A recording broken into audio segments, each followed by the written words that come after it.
We're literally taking a path through Middle Earth right now. If I see Spiegel, I'm really gonna scream.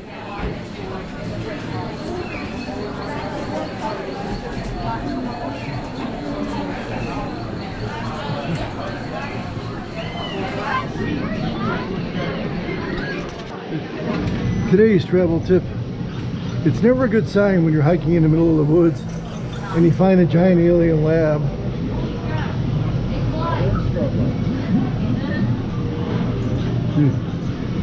Hey, is that ET there? I hope so. Phone home, ET. Phone home. Ow.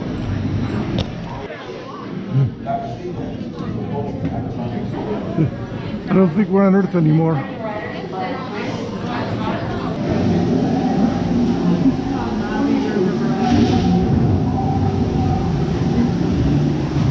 I seem to be in some sort of foreign land. Maybe alien world.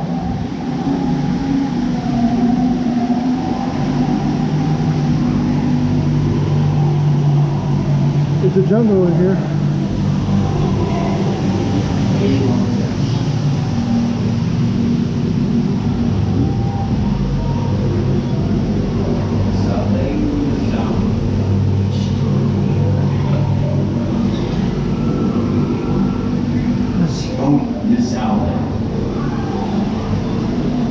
Hey, buddy. I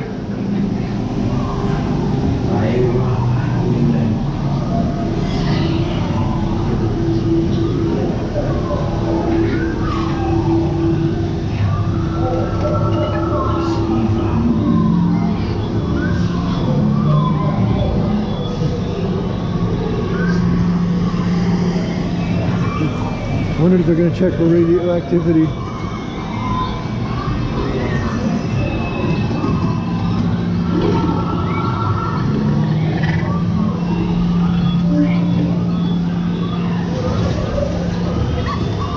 There's some tastier people in the boat behind us. I'm joking. I'm talking to the animals.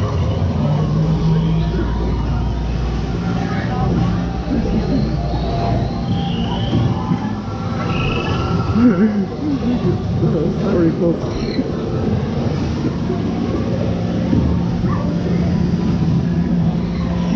You gotta watch out for the edge of the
You're happy now until you realize I put the Predator ship beacon back about a couple miles that way.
shining by.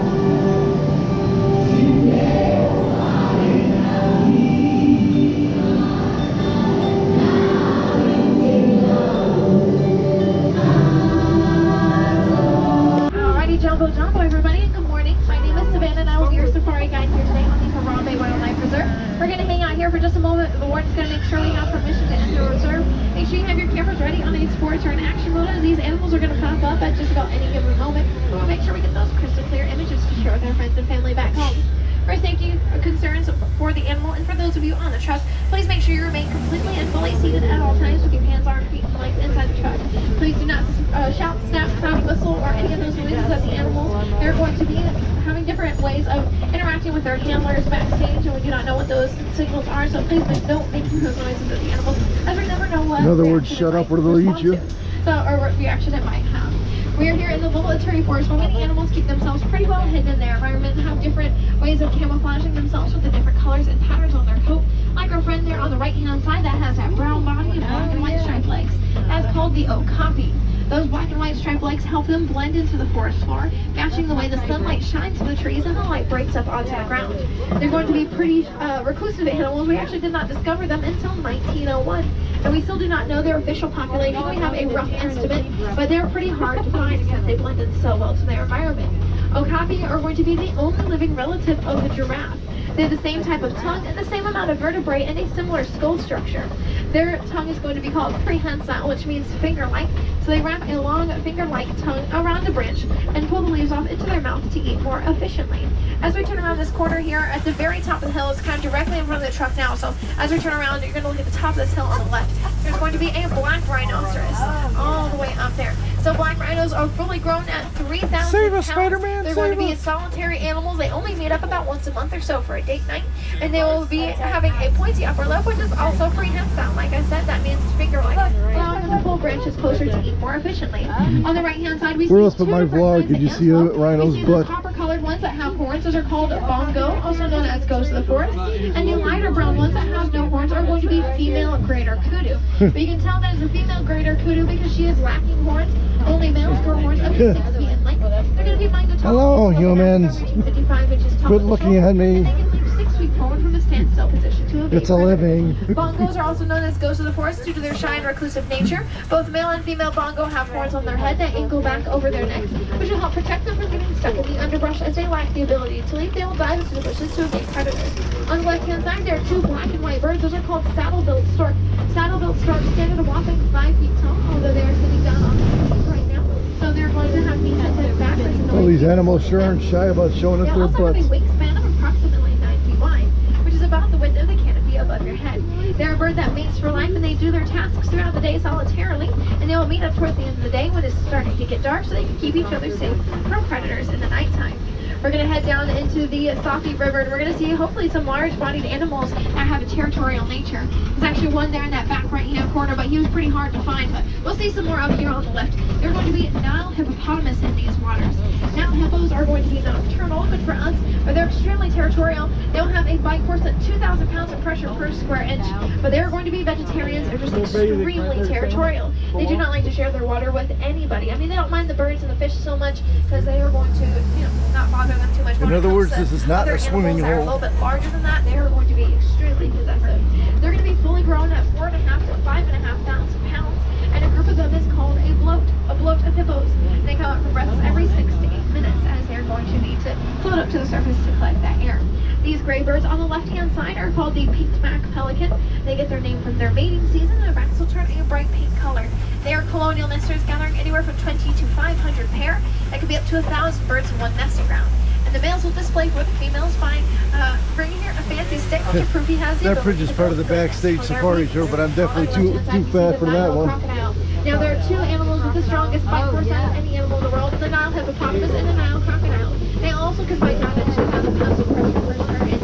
And so they can reach 18 to 20 feet long, each of the longest grown crocodile in Africa. They will also weigh over 600 pounds. They hunt through vibration, and they will also be able to eat 1/3 of their body weight in The one crocodile is looking at us like we're going to be his lunch. They can feel an antelope sipping from the water's edge, or a fish swimming nearby, or maybe even just a stick falling into the water, and they will move up to where that vibration came from, where that ripple of the water came from, and inspect what it is. If it is an animal that they are hungry zebra, they will chomp down on it and they will roll their body like a log if if the animal is bigger than their mouth, so they can help immobilize it. They will be ectothermic animals, which means they are cold-blooded. They do not generate heat inside of their own body. They will absorb warmth from the sun above them so they can help digest their food and keep their metabolism right up. On the right-hand side, we do see a very funny-looking tree. It's called the baobab tree. Baobab trees are very important to the animals we hope to find next. We're going to head down into the savanna, the grasslands specifically, and I hope to find some of Africa's most famous animals that gather in herds and migrate for many different reasons. But the main source of migration in South Africa is water availability. We have a very rough weather pattern out here. It's going to be rainy, then dry, then flooding, and then dry. And those dry seasons are very difficult for these animals as they have almost very limited or almost no sources of water available for them. So they will migrate from one side of the savanna to the next, or maybe even from one side of South Africa to the next. And the baobab is one of those pit stops because it can store up to 30,000 gallons of water inside of it. It's also been nicknamed the tree of life because of the services provided of hydration for animals. On the right-hand side, we see these lovely giraffes. These are going to be Maasai giraffe. They have a kind of squared off spot that's going to have a rough and jagged edge. That's how we can tell they are Maasai. They're going to be born at 6 feet tall, and they'll one day reach 18 to 20 feet tall. We have a whole group of them here, so we could call them a herd if we want to. But we also have some fancy names for these guys. So whenever we see them standing stationary like this, we would call them a tower of giraffe. Whenever we see them migrating, they're called a journey of giraffe. If we see the group here, the one that's kind of in the group closest to the tree, there's one shorter than the others. He's a little bit lighter brown than the others as well. He's actually about almost 4 months old. He'll turn 4 months old in maybe like a week and a half or so. So his name is Humphrey, and he was born at 6 feet and about 161 pounds. And so if you are resting your arm on that kind of ledge on the side of the truck, that's about 6 feet up off the ground. If we get a little bit closer to him, you'll see he isn't much taller than that now. Well, maybe not much taller as at 18 to 20 feet tall, but for a 3-month-old little boy, he is going to be much taller than you would expect any other animal to get to. The Maasai giraffe have purple tongues to help them prevent sunburn as they face eating upwards all day long. On the left-hand side, just underneath this tree on the kind of left-hand side of this rock den, you can see there are a couple of predators sleeping there. Those are going to be African wild dogs. They're also known as painted dogs because of their unique markings on the side of their body. No two dogs look exactly alike. They're going to be one of the most efficient hunters we can find out here, catching 90% of their prey. And it's thanks to their communication skills, and they're going to be also great at chasing after their prey. So they have great stamina where they can chase their prey for miles on end. On the left-hand side, we see some Ankole cattle. They're also known as Watusi cattle because the Watusi tribe is the one who domesticated them. There's also a close look at our Maasai giraffe over here on the left-hand side. Hi, Mr. Giraffe! They're going to also be known as Watusi cattle because the Watusi tribe is the one who domesticated them. Their horns are going to reach up to 6 feet in length on either side, and they can reach up to 6 feet in length on either side, and they can circulate their blood through the entire length of their horns, which will help them reduce the temperature of their blood, which will prevent them from having to sweat. So they work hard for the hydration they have, and this will help make sure that they can keep the hydration they've already got. So the Ankole cattle were bred specifically 2,000 to 6,000 years ago from the Egyptian African longhorn and the Zebu longhorn cattle to withstand high temperatures without sweating. So they can circulate their blood through their horn, which has that honeycomb structure, which will help cool down the blood even more. But they also have a fold of skin that hangs from their neck, which will also help them. This is a very nice photo up here. We can see nice different heights of the giraffe. We can see that one laying down. It's not exactly unheard of behavior, but it's less common. It means that these giraffes feel pretty secure in their environment, as they typically don't even sleep laying down, because it means they feel vulnerable to those predator attacks. So Maasai giraffe are the most common giraffe that we have in Africa. They're also going to be endangered still. So they are losing their population due to poaching and to habitat loss. If you like to protect these animals from being poached, you can donate to conservation funds which restrict access to humans unknown on those private reserves, helping protect animals in the process. On the right-hand side, we do see those white-bearded wildebeest. White-bearded wildebeest are going to be the second largest herd of mammals in the world, second only to humans. There's about 1.5 million that gather in a mega herd in the savannah that travel anywhere from 500 to 1,000 miles every year in their migration pattern. They can stay within 5 minutes of birth and walk around within 15 minutes of birth because they want to make sure they can keep away from those predators. Because where the herds go, the predators are sure to follow. So they will make sure that they can make their way away from them. They are considered common and easy prey. They are not too fast, they're not too large, and they're also not too bright. So they are kind of oblivious to their environment many times, and that's why they gather in such a large herd. On the right-hand side, we're going to see a wonderful Hartmann's mountain zebra. If you can see, it has a small fold of skin that's kind of hanging from its neck. It's about the size of an adult human hand. It's called a dewlap. We said the Ankole cattle also have that. So they are going to be the only zebra to have a dewlap, a Hartmann's mountain zebra. They use this to help regulate their body temperature as well. The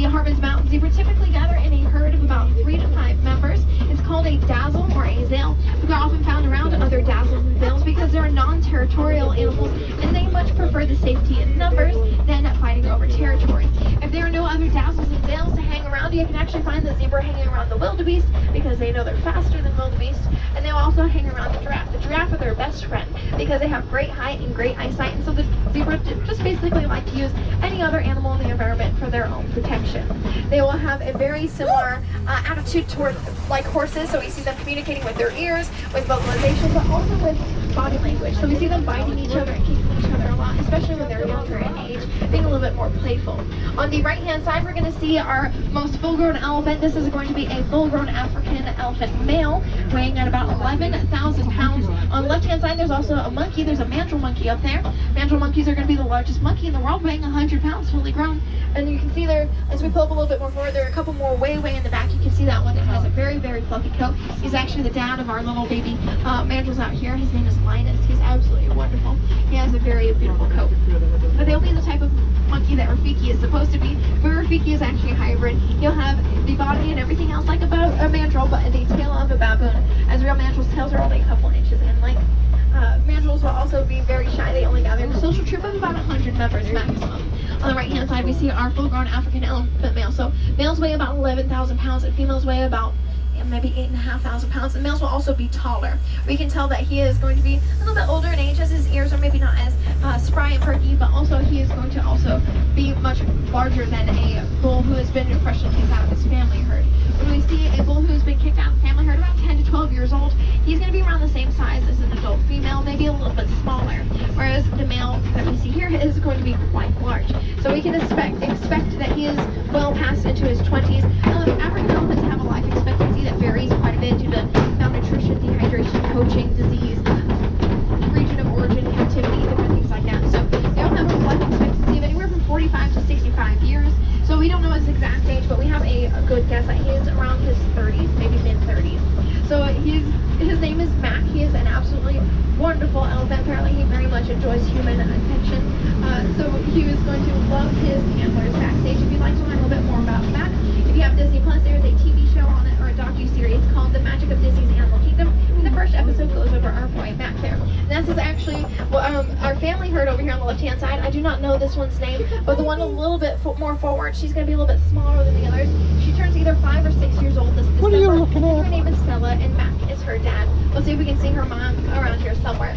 But the African elephants, so males are solitary and females are social, but males are solitary as they grow older. So we see when the boys are kicked out in their teenage years, they will enter into a temporary herd with another male called a bachelor's herd, where they can use each other to keep each other safe, but they also use each other to grow big and strong.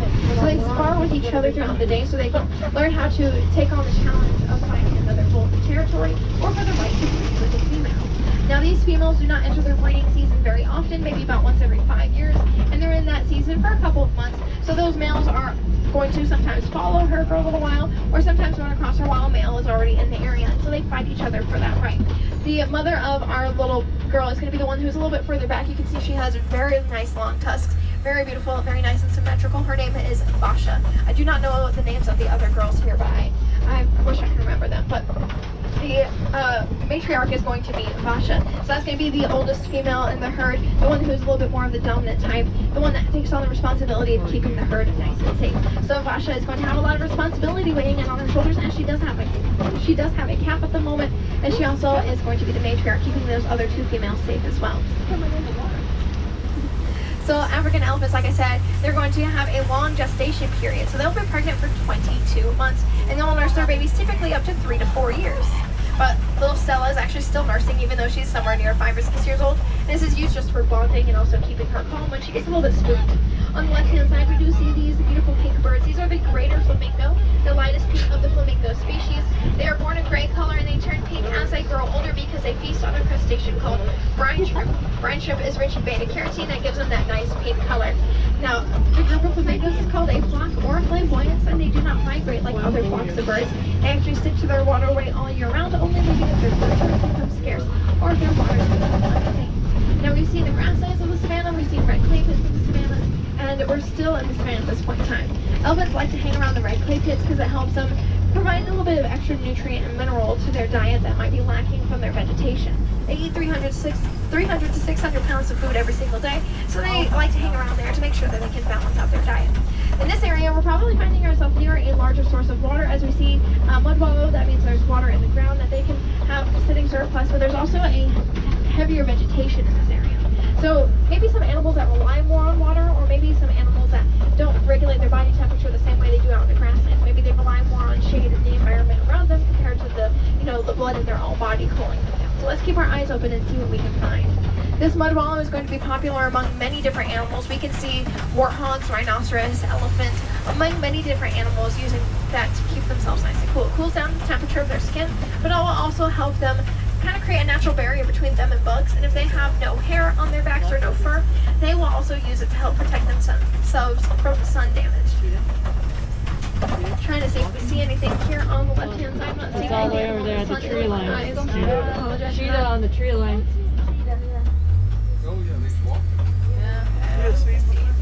You guys see anything? Yeah. There's a cheetah over there? Oh, okay. It's moving. Oh yeah, I see her. She's all the way in the back there. Okay, so cheetahs are going to be the fastest animal on land, reaching speeds of 60 miles an hour in 3 seconds and up to 75 miles an hour, depending on the terrain and the cap.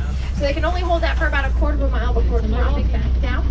They are going to be not the most efficient hunter, I guess. So they will catch about 60% of their prey, and they will typically hunt during the daytime and by themselves because they don't really rely on a social structure like other big cats. If they fail in succeeding in their hunt, they will wait 24 hours to rest and begin another hunt after that. On the left-hand side, we see a very wonderful antelope. This is called a water buck. She has that white ring on their butt, on her butt for a very specific purpose. So they will be called water bucks. Do you hear that? It's a lion roaring. We're gonna pull around the other side and see if we can see it. Let me go fast. And there's the truck. Is he roaring or belching? Right there. There's an ostrich on the right hand side too. Oh, lion. So we got the 2 lionesses up and awake.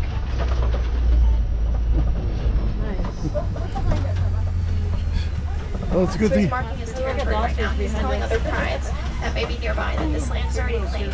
His roar can be heard from up to 5 miles away. He's up there. Yeah, I'm gonna pull all the way up, see if we can see him. He's right there on the left. So they're getting ready to go to bed at this point in time. They've been awake all night. They're going to be nocturnal animals. They sleep all day, sleeping 16 to 20 hours a day. And they will have a very regular eyesight compared to yours and mine. And night is going to be 6 times improved. You're not going to get up So and this way dance the for us? lionesses can go hunting, and the male will stay back and watch the cubs. And the lionesses will actually be often found adopting the babies from one another. Not really in a way of like, oh, the mother's not around, but along the lines of like, this cub just happened to come over and nurse from me, and we went out hunting, teaching the cubs how to hunt, and this one followed me today. And it's not really a big deal for these guys. Waterbuck, the antelope that we saw back there by the cheetahs, going to be drinking water every single day, which is not something that we see in antelope very often. A lot of times they will actually just get it passively through their vegetation. That white ring is called a follow me mark, so they can make their way through the underbrush without getting lost from each other. Another antelope there on the right hand side called the bontebok, and of course our ostrich. And there's also some ostrich eggs a little bit more forward here. So I'm going to throw a lot of info at you. So the bontebok is nearly extinct in the wild. There's 2,000 of them left now. Back in the 1930s there were 20, and a farmer saved them from extinction on accident. He put a fence around his goats, and the bontebok got looped in with them, and he never realized the difference between bontebok and goat. The bontebok is hunted to extinction, near to extinction, because of a purple gloss eye he has on his coat, which is very valued in the fashion market. The ostriches are going to be the largest bird on land. They are flightless birds. They can reach a running speed of 40 miles an hour. They get about 6 to 9 feet tall. Females are gray in color. Males are black. Their eggs are equivalent to about 2,000 chicken eggs when you crack them open, weighing up to 3 pounds each. And a full-grown human can actually stand on an ostrich egg if he can balance himself without a crack beneath the weight. They lay their eggs in the season, not every day like chickens, but they will have a similar social structure to chickens, whereas there's one dominant male and quite a few hens around. But there's also a dominant female, and her eggs get put in the center of the giant nest where they all lay their eggs together. This area is the Magadi Glen, and this is Warden Wilson's post. He's got some little friends who keep him company. These are Nigerian dwarf goat. They spend most of their day eating and resting, and they have a great sense of stability, so they can hunt just about whatever they want without falling off. Nigerian dwarf goat are conservation-friendly animals. We see them helping out the wildlife because they are smaller livestock. They don't require as much land as maybe cows or other larger goats, but they will also have a great milk production for their size, helping make up for the fact that they're smaller and maybe we're not producing as much milk. They will have a higher protein milk, so about 16% more protein inside of it than other milks might have, which makes it very valuable to the farmers who have them. They will eat weeds and grasses that other animals do not typically enjoy and will typically snub their noses at. So they're often taken to areas that the wildlife has already passed through and eat that vegetation that the wildlife has passed up. They're increasing in popularity because they are very good livestock. They're very aware of their surroundings. They are good at protecting themselves and each other. They're also going to be extremely friendly animals, so lots of people like to have them just as pets, even if they don't use them for the livestock purposes. So if you're thinking about getting Nigerian Woofer, they are increasing in popularity all over the world, increasing popularity in the U.S. If you'd like to get some tasty Woofer, as they're extremely social and loyal, with each other, to keep each other happy, healthy, and safe. It does look like we're heading back to the unloading zone. I wanted to say asante sana, which means thank you in Swahili. My name is Savannah, and I am your safari guide here today. I've had a fantastic time, and whether you join us here because you're passionate about animals. We're on a road to nowhere. Come on and ride. Taking that ride to nowhere. Come on inside. Attention everyone, there is absolutely no standing up or moving around while this train is in motion. If I have to ask again, this train is going to come to a complete and full stop and we will not proceed. Again, if you get up and move again, please, we have to stop this train, so please remain fully seated at all times and do not move around. Please keep an eye on your small children. Here's the parking lot in the back of the jungle. We're here. Let's see what kind of educational junk we got here. Invertebrates. Really? Bugs and stuff, yeah. The cool stuff. Reptiles, yay! Snakes, cobras, yeah. Cobra. Yo, Joe. Something, something, something. Oh, a lizard. The good news for Ed is his pupils are just dots, so not that hard. As far as where you want him to look, you can have him look wherever you want. You can have him looking next to you. Frogs, frogs, toad. Grab you. Or the person on either side of you. You can have A medical station. You don't have to be going the same way. This is it. When do you have Have some fun with those. Big, dark polka dots. Now I'm going around. Hi. Alright. Now this next part of the drawing is pretty tricky. But I believe in each and every one of you. Are you ready? I'm not interested in drawing. Here we go. Ready to hold your breath for a moment. Stay very close attention.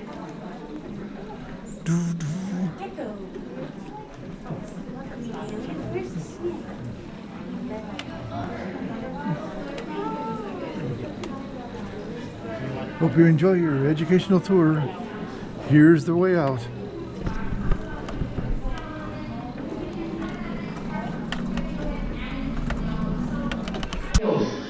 Wait, a little more. A little more. Little.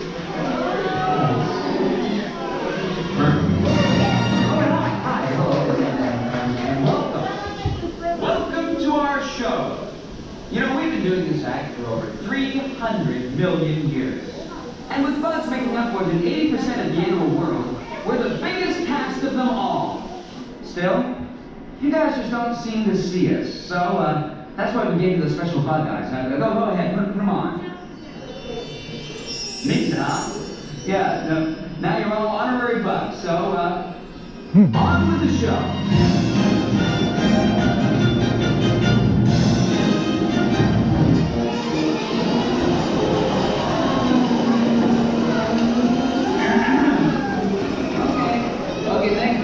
Humans wearing on their heads. Oh, I made the honorary bugs. Honorary what? They're our biggest enemy. No, that's not true. They're my friends. Friends? Get this loser out of my sight. Hey! Bring in the evidence. don't exterminate friends, do they? Still don't Yeah, get I it? paid a good price for it, pal. Well, then watch this. You humans have always seen us as monsters. If you had it your way, you would destroy us all. But you never will, because we outnumber you 200 million to 1. Maybe it's time you honorary bugs got a taste of your own medicine. What? You're still alive? This means war!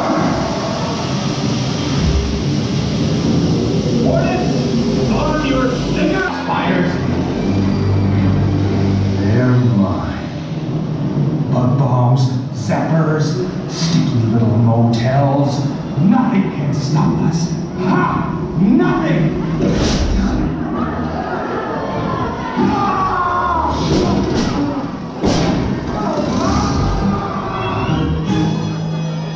What do we do now? Bring out the next act. He refuses to come out of his book. Well, we'll do something we can. Cue the finale! Did I forget to mention reptiles?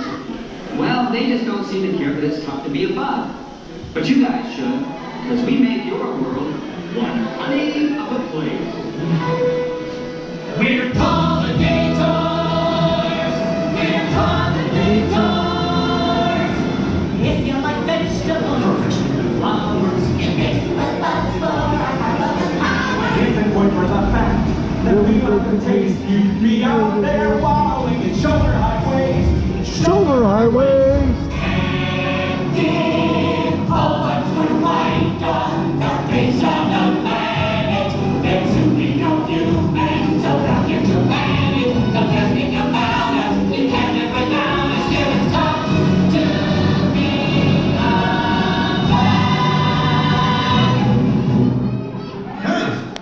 See, this is what happened to Dino.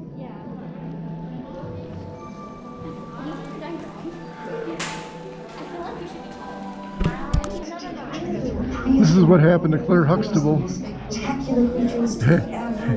after her hubby got put in prison for a while. In a moment, we'll be going live to our control center for a comprehensive safety briefing, and then it's on to the tour that will convince you forever that the future is truly in the past. If we're gonna time travel, can you drop us off in 2001 so I can bet on the Patriots? Oh. Welcome to our little trans-dimensional joyride, folks.